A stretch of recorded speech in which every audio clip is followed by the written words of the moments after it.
Hello everyone, आप सभी का हमारे चैनल पे स्वागत है दोस्तों। तो मॉडल पेपर हम सॉल्व कर रहे थे, 1.5 घंटे की मैं वीडियो बना चुका था।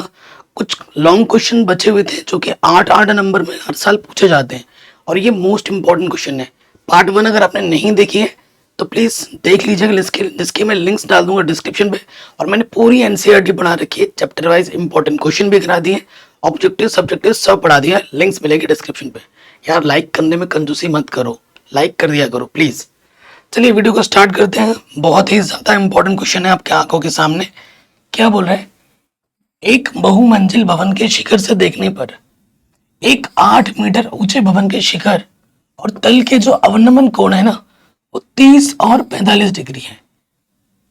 बहुमंजिल भवन की ऊंचाई और दोनों भवनों के बीच की दूरी निकालनी है। ये क्वेश्चन बोर्ड एग्जाम में बार बार रिपीट मोड में पूछा जाता है। देखो, एक बहुमंजिल है, बहुमंजिल बहुत सारा ऊंचाई का होता है ना, जब बहुत सारे फ्लोर होते हैं। बहुमंजिल के भवन के शिखर से देखने पर एक 8 मीटर ऊंचे भवन, जो भवन और खड़ा होगा वो जमीन पे तो खड़ा नहीं होगा। ठीक है, यह है हमारा भवन और यह है बहुमंजिल। मैं लिख भी देता हूं ताकि आप कंफ्यूज ना हो। इस तरफ हमारा क्या है? भवन है, ठीक। और ये मेरा क्या है? बहुमंजिल, ठीक। हमसे क्या बोला गया है कि 8 मीटर ऊंचे भवन के शिखर से जो भवन की ऊंचाई है ना हमारे पास, वो 8 मीटर है। ये वाला 8 मीटर है। कह रहे हैं 8 मीटर ऊंचे भवन के शिखर और तल के जो अवलंबन कोण है, शिखर देखिए यहाँ पे हमारा ये जो शिखर है, अवलंबन कोण, ठीक है, और तल के जो अवलंबन कोण है वो कितने हैं? वो हमें दे रखा है 30 और 45। ठीक है जी, 30 45। 30 बनाने के लिए मुझे इसके समांतर रेखा लेनी पड़ेगी। ये वाला जो कोण मुझे दे रखा है 23 डिग्री और ये वाला मुझे दे रखा है 45 डिग्री, अवलंबन कोण। ठीक है, तो हमसे क्या बोला गया है कि बहुमंजिल भवन की ऊंचाई निकालो। ये ऊंचाई निकालनी पड़ेगी और इनके बीच की दोनों की दूरी निकालनी है। ठीक है, ये जो भवन है और ये जो बहुमंजिल है, इनके बीच की दूरी कितनी है वो निकालनी है। ठीक है, तो हम मान लेते हैं, इसका नाम दे दो पहले। ये है ए, ये है बी, सी, डी, ई। देखो दोस्त, हर साल ये क्वेश्चन और इससे मिलता जुलता क्वेश्चन आएगा ही आएगा बड़े नंबर में, 100% गारंटी के साथ। सो मैं क्या करता हूँ ना, इनके बीच की दूरी को मैं x मान लेता हूँ, जो कि हमें निकालना है, और यहां से यहां तक की दूरी को मैं h मान लेता हूँ। ठीक है, देखो ये 8 है, यहां से लेकर यहां तक 8 है, तो ये भी कितना होगा? 8 होगा। ठीक है, मैंने आपको जब भी पढ़ाया है, आपको कॉन्सेप्ट बताते समय ये बोला है कि अगर आपने चित्र ढंग से बना दिया है तो आपको क्वेश्चन में कोई दिक्कत होगी ही नहीं, कोई दिक्कत नहीं होगी। आपको बस 2 समकोण त्रिभुज दिख रहे होंगे, उन 2 समकोण त्रिभुज को हल करो, आपको आपका आंसर आराम से मिलेगा। सिंपल सा लॉजिक है। ठीक है, अब देखो पहले आ जाते हैं, किस वाले त्रिभुज में आओगे? बड़े वाले में, छोटे वाले में आ जाते। ये वाला सही, यहाँ 90 बनेगा, यहाँ पे भी 90 बनेगा, क्योंकि दीवार सीधी खड़ी होगी, दीवार तिरछी विरछी होगी तो दीवार धड़ाम से गिर जाएगी, है ना। तो ये चीज अंडरस्टूड है कि भाई 90 इंच का ही बनेगा। अगर इधर उधर बनेगा तो वो तो दीवार गिर जाएगी ना। तो ये चीज मेंशन नहीं की जाती क्वेश्चन में, ये समझने वाला होता है। तो सबसे पहले हम लेंगे त्रिभुज ए डी ई में, हर साल आने वाला प्रश्न है ए डी ई में। लॉजिक क्या कहता है कि जो चीज तुम्हें निकालनी है और जो चीज तुम्हें पता है उसके बीच में संबंध लगाओ। तो मुझे तो भैया ये निकालना है और पता तो मुझे ये भी नहीं है और ये भी नहीं है। अब क्या करें सर? भैया मुझे तो पता ही नहीं है, मुझे तो पता है कि भैया ये निकालना है और ये दूरी तो मुझे पता नहीं है, ना ही ये दूरी मुझे पता है। उस स्थिति में क्या करना होता है, जो 2 समकोण त्रिभुज है, उन दोनों समकोण त्रिभुज में उभयनिष्ठ भुजा कौन सी है उसको आपको लेना पड़ेगा। देखो उभयनिष्ठ भुजा हमारी कौन सी है? जो दूरी ये होगी वही दूरी ये होगी, तो ये दोनों भुजा दोनों में कॉमन है, तो मुझे ये वाली लेनी पड़ेगी। ठीक, अगर ये x है तो यहां से लेकर यहां तक ये भी क्या होगा? x ही होगा। ठीक है ना, चित्र में हमने मेंशन कर दिया है।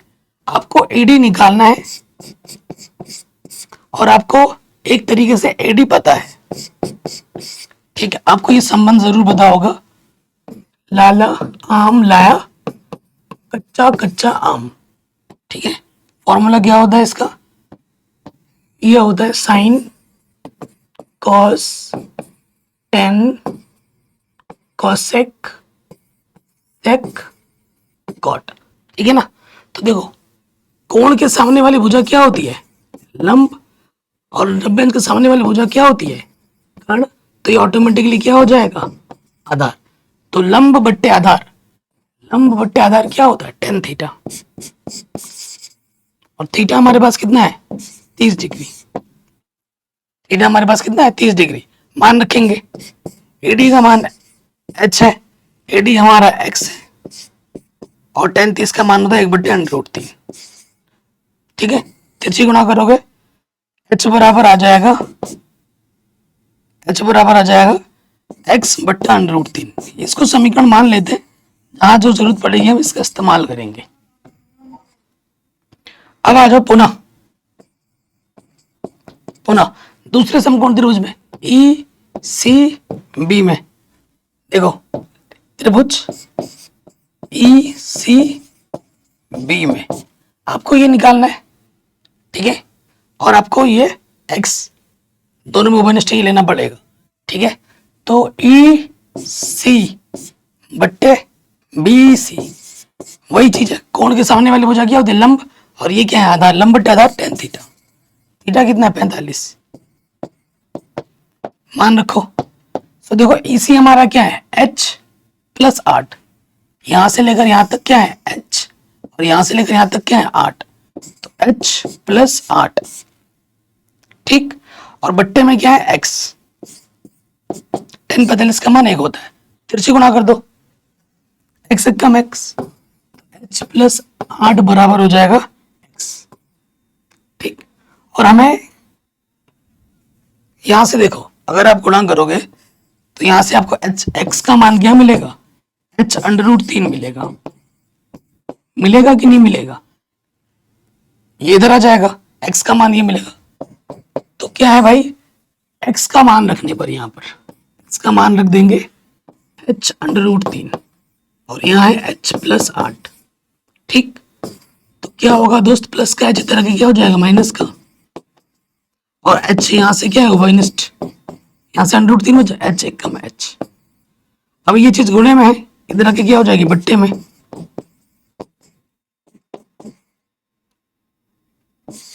तो देखो अंडर कभी नीचे नहीं छोड़ते तो परिमेयकरण कर देंगे, माइनस है तो विपरीत चिन्ह से ऊपर नीचे क्या कर दो, गुणा।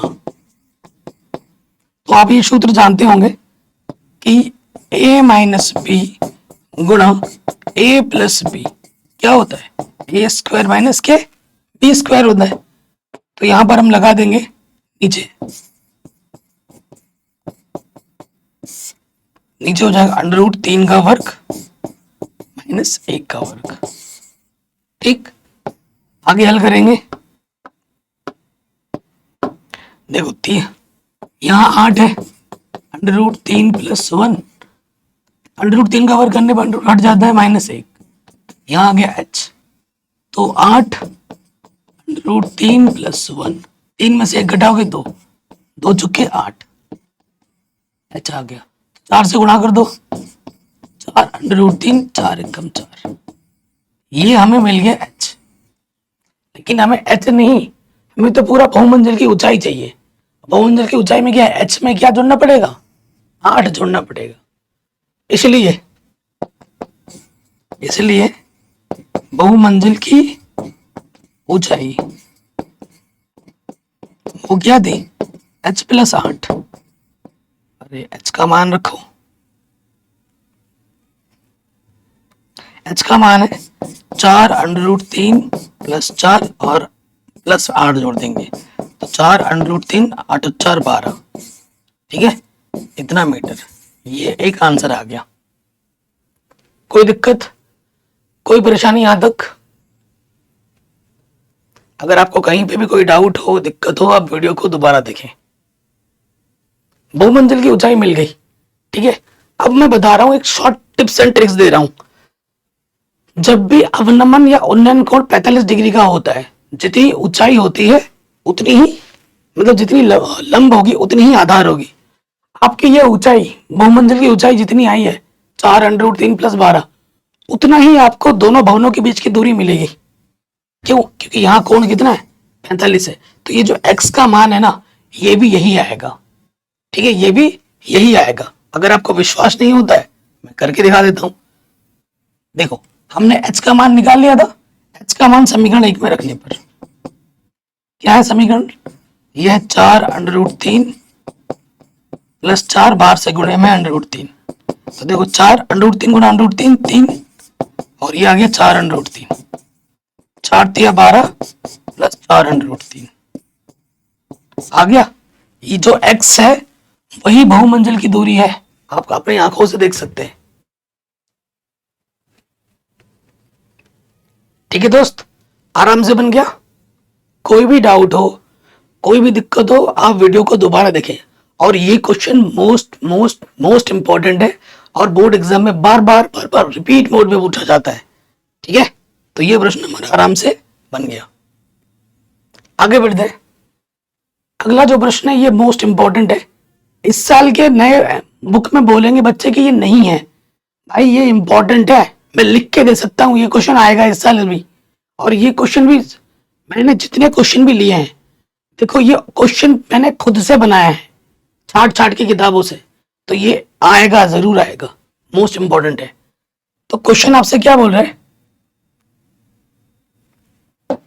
3 वर्ष पूर्व रहमान की आयु का व्युत्क्रम, क्योंकि ये आयु वाला प्रश्न है ना, तो आयु वाला प्रश्न आ सकता है एग्जाम में, सिलेबस में।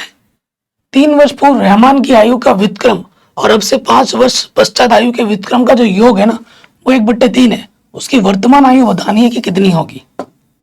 ठीक है, मान लेते हैं, माना रहमान की वर्तमान आयु,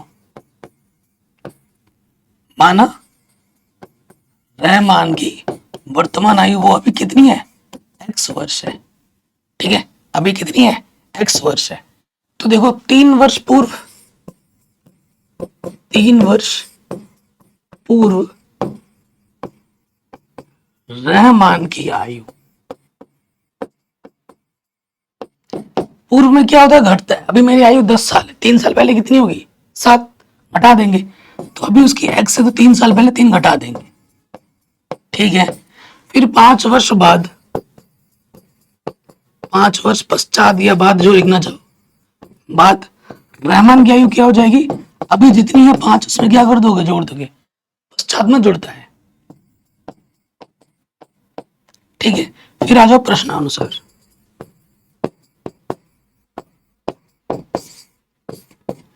प्रश्न में क्या बोला गया है कि ये जो कंडीशन है, इनका अगर आप आयु का व्युत्क्रम करते हो, व्युत्क्रम का मतलब 1 के बट्टे में, फिर उसको जोड़ते जब हो, 1/3 आती है।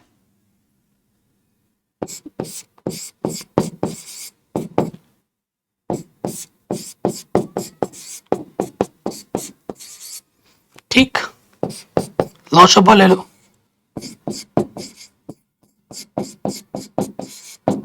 इसकी गुणा इसके साथ, x प्लस 5 एकम x प्लस 5, x माइनस 3 एकम x माइनस 3। बहुत ही शानदार और मोस्ट रिपीटेड क्वेश्चन है। ऊपर आ जाएगा x और x 2x, और 5 में से 3 घटाएंगे 2, नीचे 5 में से 3 जोड़ेंगे, माइनस का 3, तो आ जाएगा ये 2x, और 5 3 15। ठीक है, थोड़ा और हल कर लेते हैं, फिर से गुणा करो,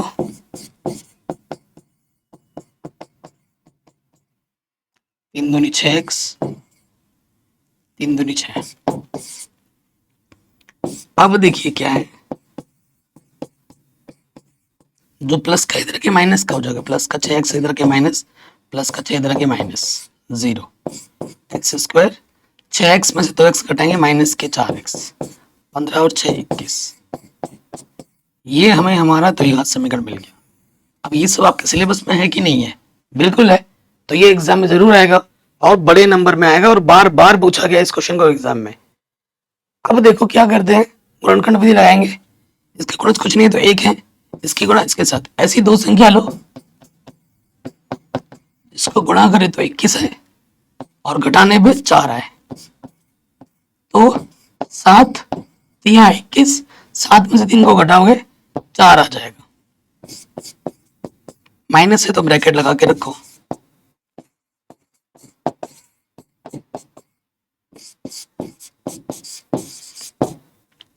माइनस माइनस प्लस, गुणा सिर्फ ब्रैकेट तक ही होती है। अब यहां से एक जोड़ा, यहां से एक जोड़ा, यहां से देखिए भाई क्या आ जाएगा, एक्स ओवनिस्ट आ गया।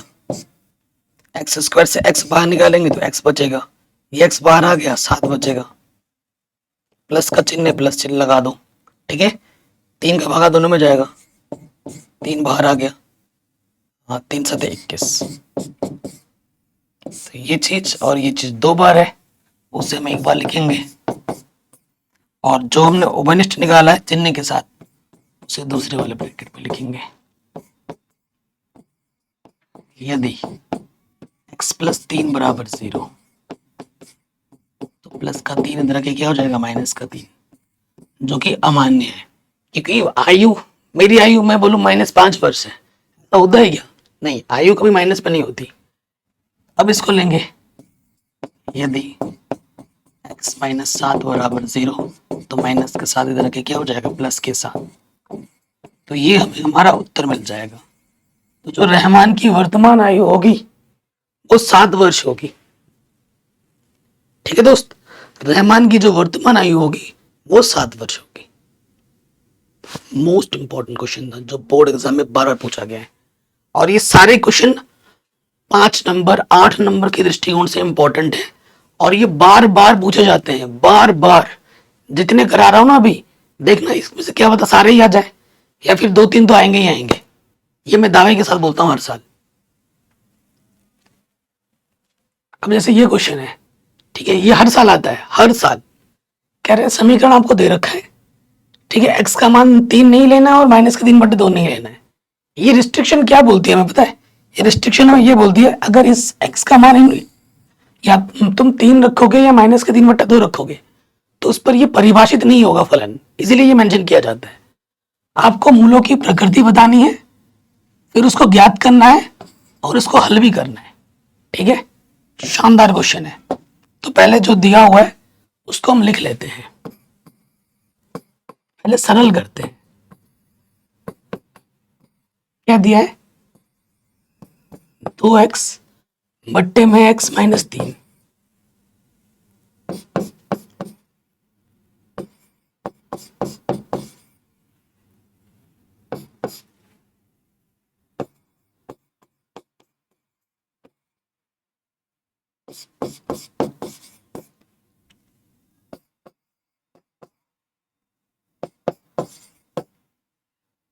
बराबर 0। ये चीज हमें दे रखी है।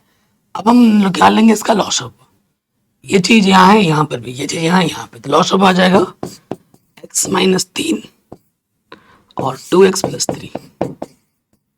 इससे भाग देंगे, ये कटेगा, 2x प्लस 3 की गुणा इससे हो जाएगी। तो डायरेक्ट करते हैं, 2 दूनी 4x स्क्वायर और 2 तिया 6x। इससे इसमें देंगे, ये कटेगा, x माइनस 3 एक कम x माइनस 3। इससे भाग देंगे, ये पूरा कटा, एक बार आएगा, एक का उससे गुणा करेंगे वही आ जाएगा।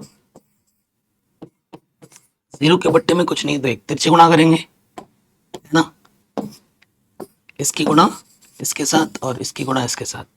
सो देखो दोस्त क्या हो जाएगा, यहां से आ जाएगा 4x स्क्वायर, 6x 7 और 3 10x।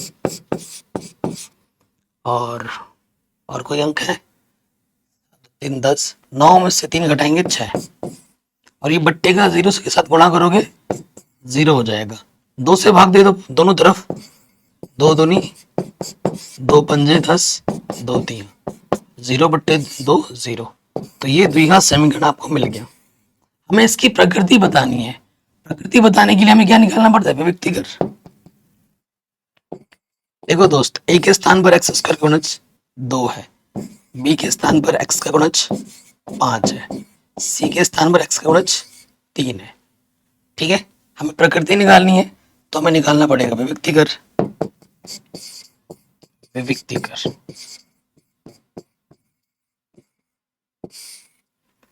विविक्ति कर डी बराबर सूत्र होता है बी स्क्वायर माइनस के 4ac। बी कितना है 5 और ए कितना है 2, सी कितना है 3, 5 बचे 25, 4 दूनी 8 3 24। ठीक है, तो इसको हल किया तो आ गया 1, धनात्मक आया है। चूंकि डी का मान धनात्मक है, जब डी का मान धनात्मक होता है तो मूल वास्तविक होते हैं और भिन्न भिन्न होते हैं, इसलिए मूल वास्तविक तथा भिन्न भिन्न होंगे।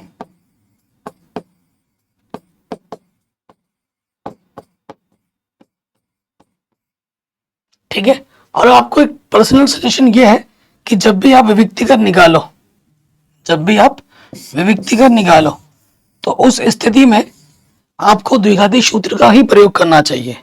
ठीक है, हल करने के लिए तो यहां लिखेंगे हम द्विघाती सूत्र द्वारा। क्या होता है x बराबर माइनस का b plus minus b square minus के 4ac बट्टे में 2a।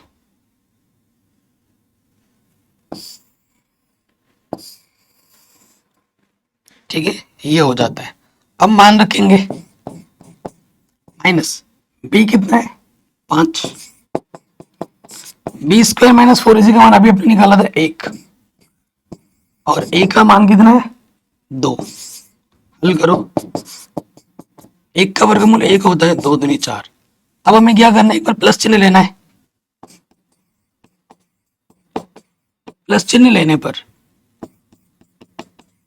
यहां से लेना है प्लस चिन्ह। देखो दोस्त, ठीक है, प्लस का 1 बट्टे 2, 2 नहीं है 4 है, तो माइनस के 4 बट्टे 4, 4 1 कम 4, तो x का मान आ गया माइनस के 1, पहला आंसर। अब हमें लेना है माइनस चिन्ह लेने पर, माइनस चिन्ह ले लेंगे तो क्या होगा, यहाँ पर -5, अब की बार यहाँ से माइनस का 1 लेना है, 2 दूनी 4, 2 दिया, x का मान आ जाएगा माइनस के 3 बट्टे 2। ठीक है दोस्त, कहीं पे भी डाउट हो, दिक्कत हो, आप वीडियो को एक बार दोबारा देखें।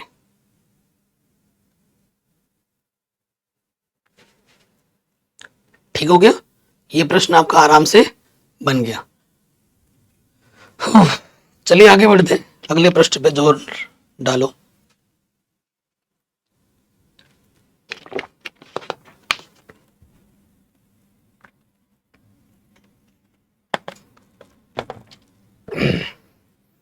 ये क्वेश्चन भी बहुत बार पूछा जाता है। प्रश्न क्या बोल रहा है, एक गुलाब जामुन में उसके आयतन की लगभग 30% चीनी की चाशनी होती है। गुलाब जामुन आपने खाया होगा, तो जब उसको दबाते हैं उसमें से ना रस निकलता है, उसे चाशनी कहते हैं।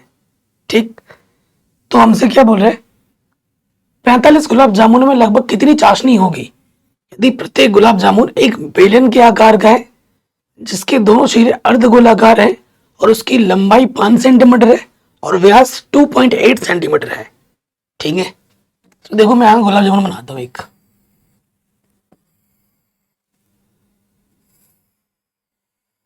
अरे यार, बढ़िया चित्रकार नहीं हूं मैं।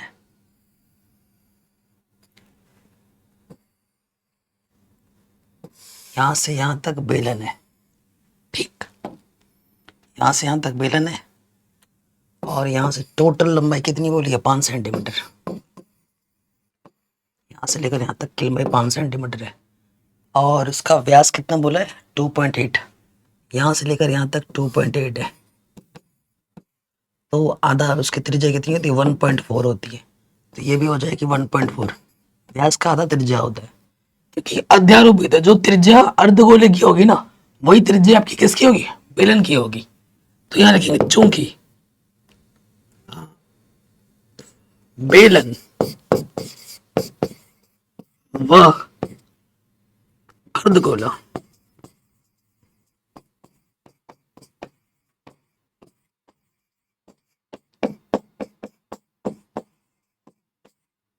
आर व्यास की आधी होती है।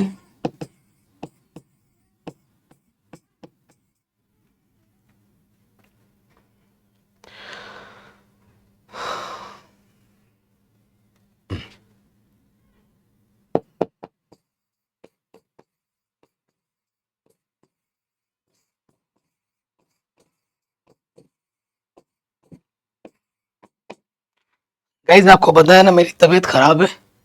सो ये सांस फूल रहा है, यानी कि मतलब पता नहीं कि आजकल तो पता नहीं मेरे मेंटल हेल्थ ना बिल्कुल भी सही नहीं है। हाँ मेडिसिन भी ले रहा हूँ मैं डिप्रेशन एनजाइटी की, आपको पता नहीं होगा, ये सब चीज़ें बताई नहीं जाती, बट आप लोग मेरे दोस्त हो, मेरी फैमिली हो, तो पता होना चाहिए कि हमारी फैमिली में किसको क्या हो रहा है। आप लोग प्रे करिएगा कि मैं सिचुएशन से बाहर आ जाऊं। मुझे दिन में कई बार पैनिक अटैक आते हैं। आई डोंट नो कब कैसे क्यों किस तरीके से मुझे ये एनजाइटी हो गई है। अब मैं इस चीज़ से बाहर आने की कोशिश कर रहा हूँ, बट बहुत मुश्किल है, हो रहा है, टफ हो रहा है। लाइफ पहले से के कंपैरिजन में अभी ना बहुत ज़्यादा मुश्किल हो गई है। मैं किसी भी चीज़ को अच्छे से एंजॉय नहीं कर पा रहा हूँ। कोशिश करता हूँ बाहर जाने की, मिलने के लोगों से, बट हो नहीं पाता। पहले मूवी देखता था, वेब सीरीज देखता था, तो मैं हंसता था, खेलता था, मतलब एंजॉय करता था। आजकल ऐसा है, कुछ मूवी चला दो, कुछ भी चला दो, मुझे कुछ फील ही नहीं हो रहा है, अच्छा ही नहीं लग रहा है, ना कुछ किसी चीज़ में इंटरेस्ट आ रहा है। आई डोंट नो क्या है। और हमेशा सांस फूलता है, ब्रीदिंग प्रॉब्लम होती है, ठीक है, मतलब सफोकेशन से फील होता है। और ये सारा खेल हम यहाँ से है। अब मैं सुबह उठ के डेली मेडिटेशन कर रहा हूँ, भगवान का जाप कर रहा हूँ, हनुमान चालीसा पढ़ता हूँ, गायत्री मंत्र पढ़ता हूँ, ठीक है, उसके बाद योगा करता हूँ, जो मेरे बस में है वो कर रहा हूँ, हेल्थी डाइट ले रहा हूँ, और कोशिश कर रहा हूँ कि ये जो नेगेटिव थिंकिंग ना आए, ठीक है, वो उसको रोक नहीं सकते, बट क्या करें, ये पार्ट है लाइफ का, भगवान दे रहा है मुझे, तो शायद कुछ इसका कुछ अच्छा हो जाए होगा। एंड मैं इस चीज़ से एग्री करता हूँ कि जो होता है अच्छे के लिए होता है। शायद भगवान मुझे और स्ट्रांग बनाना चाहता हो, तो मैं इसको फेस करने के लिए रेडी हूँ। बट देखो अभी भी मेरी तबीयत बहुत ख़राब है, ठीक है, ब्रीदिंग प्रॉब्लम हो रही है, लेकिन मैं फिर भी वीडियो बना रहा हूँ। तो वैसे ही आपको लाइफ में ठान लेना है कि मुझे काल फ्यूचर में कुछ भी हो, कभी भी गिव अप नहीं करना है, मुझे लगे रहना, अपनी मेहनत में कमी नहीं छोड़नी है, ठीक है। बाकी ऊपर वाला तो है ये देखने के लिए। तो देखिए बेलन की ऊंचाई कहाँ से कहाँ तक है। अगर मैं दिखाऊं बेलन की ऊंचाई, तो दोस्त बेलन की ऊंचाई यहाँ से यहाँ तक है। वो निकालने के लिए मुझे क्या करना होगा, टोटल में से ये वाला बट ये वाला बट घटा देना होगा, ठीक। तो टोटल कितना है, 5, इधर से 1.4, इधर से 1.4, 2.8 घटा दो, तो ये आ जाएगा 2.2, ठीक है, किसमें, सेंटीमीटर में, ठीक। अब एक गुलाब जामुन के लिए नहीं, हमें 45 गुलाब जामुन की बात करनी है, तो पहले एक का निकाल लेते हैं। एक गुलाब जामुन का आयतन,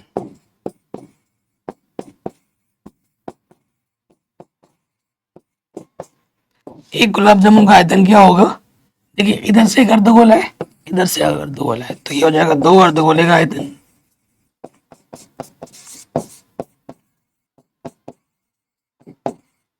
प्लस यहाँ क्या है, बेलन का आयतन,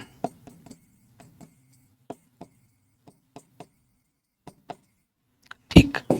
सूत्र लगाएंगे तो अर्धगोले का आयतन का सूत्र क्या होता है, 2/3 पाई आर क्यूब, और बेलन का आयतन का सूत्र होता है पाई आर स्क्वायर एच, ठीक, मान रखो। सो देखो दोस्त, 2 दूनी 4, 4/3, ठीक है, यहाँ है पाई, तो मैंने लिखा नहीं था यार, पाई पाई आर क्यूब, और यहाँ है पाई आर स्क्वायर। थोड़ा पाई आर स्क्वायर दोनों में कम से कम कॉमन है, निकालो common, pi r square common निकाला, यहाँ से बचेगा 4/3 पाई आर, पाई तो बाहर आ गया, आर बचेगा, और यहाँ से पाई आर स्क्वायर बाहर आ गया, यहाँ से एच बचेगा। कैलकुलेशन कर लेना है ना, थोड़ा जोड़ गुणा बटा गुणा भाग ये सब तो आना चाहिए। पाई का मान कुछ बोला है क्या यहाँ पर, पाई का मान मैं रखता हूँ 22/7, कुछ नहीं बोला है तो, ठीक है। उसके बाद आर स्क्वायर, आर क्या है देखो दोस्त, 1/1.4 है, ठीक है, आर क्या है 1.4,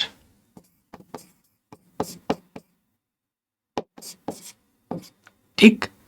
और अंदर क्या है यहाँ पर 4/3 आर 1.4 प्लस एच, एच कितना है 2.2।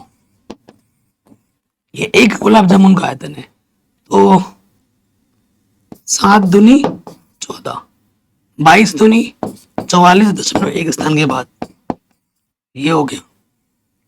और 14 ने 28 56 लॉशअप अभी ले लो, 3 दूनी 6, 3 दूनी 6, ठीक है।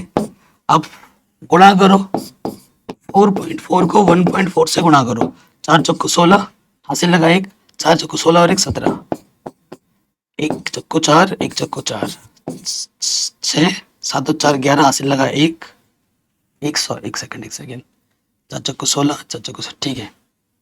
7 और 4 11 हासिल लगा 1, 5 और 1 6, 616.2 स्थान के बाद 6.16 बट्टे में है 3 और ये 6 और 6 12 हासिल लगा 1, 6 और 5 11 और 1 12, ये आ जाएगा। ये हमें सेंटीमीटर की एक गुलाब जामुन का आयतन मिला, ठीक है। हमें एक गुलाब जामुन का आयतन मिला, हमें निकालना है 45 गुलाब जामुन का आयतन, ठीक है। कैलकुलेशन एक बार देख लेना।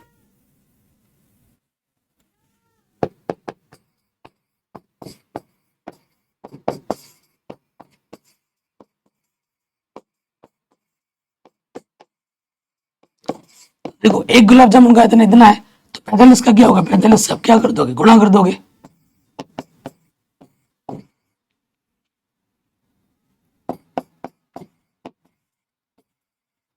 तीन से कट जाएगा, 3 कम 3, 3 बचे 15, ठीक है।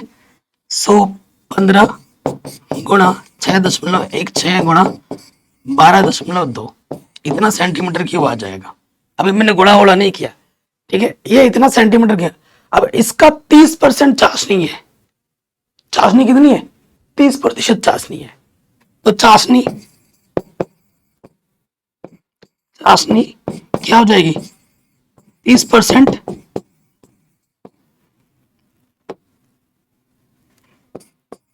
गुलाब जामुन का आयतन का 30% में 30% का मतलब बट्टे में 100 और इसका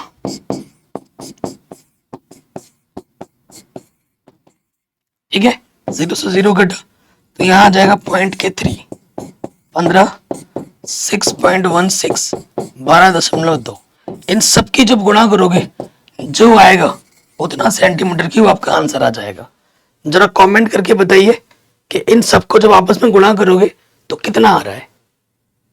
गुणा तो आता ही होगा दोस्त, कक्षा 10 में पढ़ते हो, तो गुणा करके मुझे कमेंट करके अपना आंसर बता दीजिए कि कितना आ रहा है। अगला क्वेश्चन जो मैं बताने जा रहा हूं वो हर साल आता है, हर साल आता है ये क्वेश्चन, हर साल। चाहे कोई, ये जो क्वेश्चन है हर हिंदी मीडियम बोर्ड्स के लिए और हर साल आने वाले प्रश्न है। प्रश्न क्या बोले, ऊंचाई 2.4 सेंटीमीटर और व्यास 1.4 सेंटीमीटर वाले एक ठोस बेलन में से इसी ऊंचाई और इसी व्यास वाला एक शंक्वाकार खोल काट लिया जाता है। शेष बचे ठोस का निकटतम वर्ग सेंटीमीटर तक पृष्ठीय क्षेत्रफल आपको ज्ञात करना है, ठीक है। सो देखिए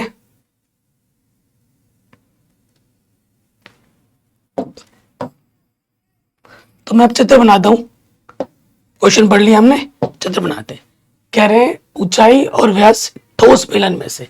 ठोस बेलन का मतलब एक लकड़ी का टुकड़ा समझ लो, ठीक है। ये पूरा ठोस है और ये बेलन है। काफी शानदार क्वेश्चन है। ये पूरा ठोस है पूरा अभी, ठीक है, लकड़ी का टुकड़ा समझ लो। इसकी जो ऊंचाई हमें दे रखी है ना वो दे रखी है 2.4, यानी कि जो बेलन की ऊंचाई है, बेलन की जो ऊंचाई है कैपिटल एच मान लेते हैं, ठीक है। और इसका जो व्यास है यहां से लेकर यहां तक वो 1.4 दे रखा है, ठीक है। तो ऊंचाई को स्मॉल एच मान लो। तो इसकी त्रिज्या क्या हो जाएगी, त्रिज्या क्या हो जाती है, व्यास की आधी हो जाती है, 0.7 सेंटीमीटर। ठीक हो गया। हमसे क्या बोला गया है, इसी ऊंचाई और इसी व्यास वाला एक शंक्वाकार खोल काट लिया जाता है। ठीक है, ये खोल काट के बाहर फेंक दिया जाता है। जब ये खोल काट के बाहर फेंका जाएगा तो बचा हुआ पार्ट क्या होगा, बचा हुआ पार्ट ये पूरा होगा। मैं कलर कर दे रहा हूं।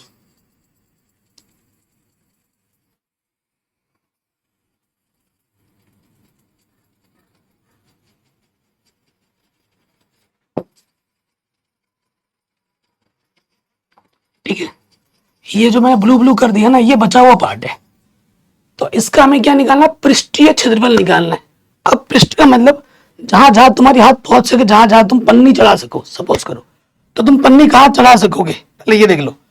पन्नी में नीचे से चढ़ा पाऊंगा जो वृत्ताकार है, पन्नी में साइड साइड से चढ़ा पाऊंगा जो कि बार बार से क्या है, बेलनाकार है, और पन्नी में अंदर से भी चढ़ा पाऊंगा जो कि शंकु के आकार का है।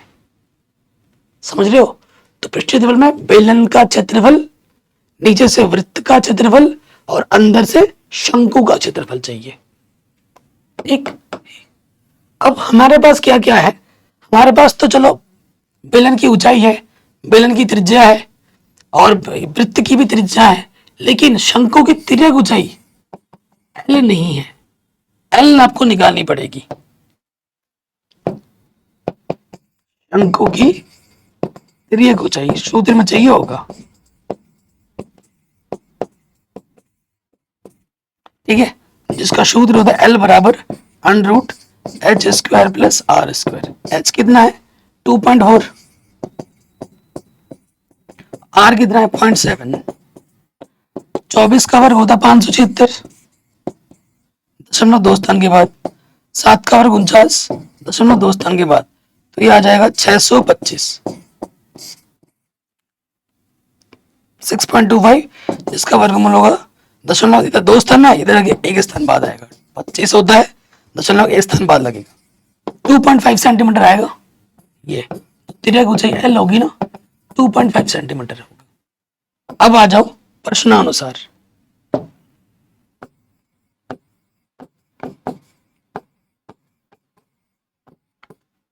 प्रश्नानुसार हमसे क्या बोला गया है,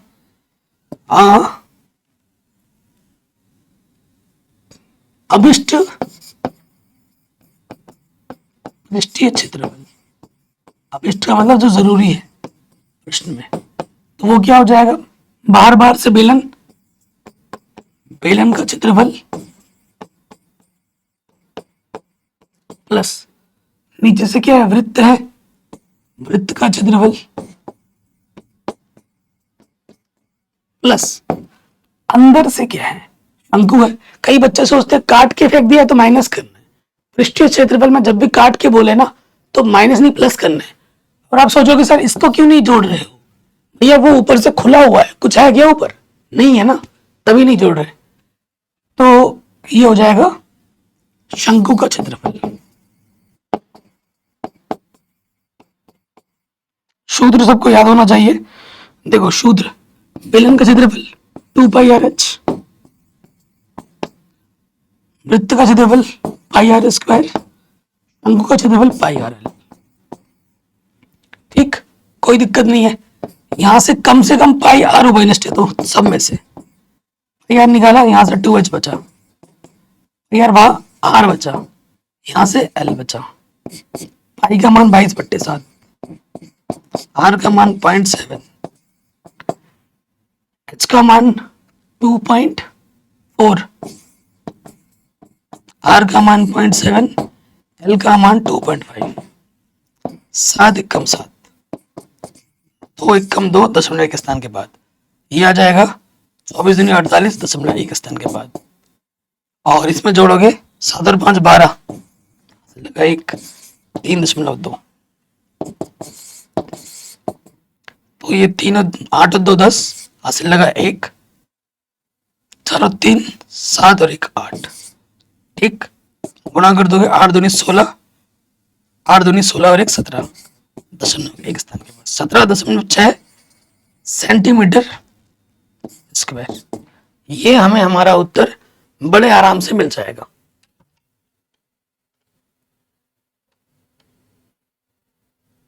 ठीक, कहीं पे कोई डाउट, कोई दिक्कत नहीं है।